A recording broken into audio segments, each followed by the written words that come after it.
আজকে আপনারা দেখবেন আমার চাইনিজ বন্ধুর বিয়ের বাকি অংশের কিছু বিশেষ মুহূর্ত। আসসালামু আলাইকুম, আমি আপনাদের সাথে আছি তৌহিদুল রোহান।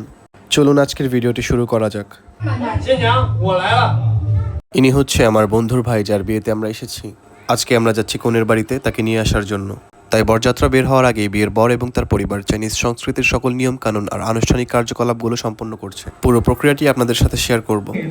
有请我们陈府幸福家人来到。 ভিডিওর এই পর্যায়ে আমি আপনাদের কাছে ক্ষমা চাইছি ভিডিওটি দেরি করে আপলোড করার জন্য। আপনারা জানেন যে ফেসবুক আর ইনস্টাগ্রাম চায়নাতে ব্যান্ড, তাই লম্বা ভিডিও আমি আমার প্রোফাইল থেকে শেয়ার করতে পারছিলাম না। এখন থেকে সকল ভিডিও আমার পেজ থেকে আপলোড করা হবে। বরযাত্রী সহ আমরা চলে এসেছি কনের শহরের বাড়িতে।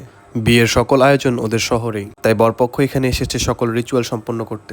এরপরে আমরা কনেকে সঙ্গে করে গ্রামের বাড়ি নিয়ে যাব। বরপক্ষ কনের জন্য পদ্মফুলের মূল এনেছে, যা এখানে শুভ লক্ষ্মীর প্রতীক। সাথে ছিল কিছু ছোট ছোট উপহার, যা আনন্দ ও শুভেচ্ছা বোঝাতে আনা হয়েছিল। বিয়েতে পদ্মফুলের মূল দেওয়া চিনি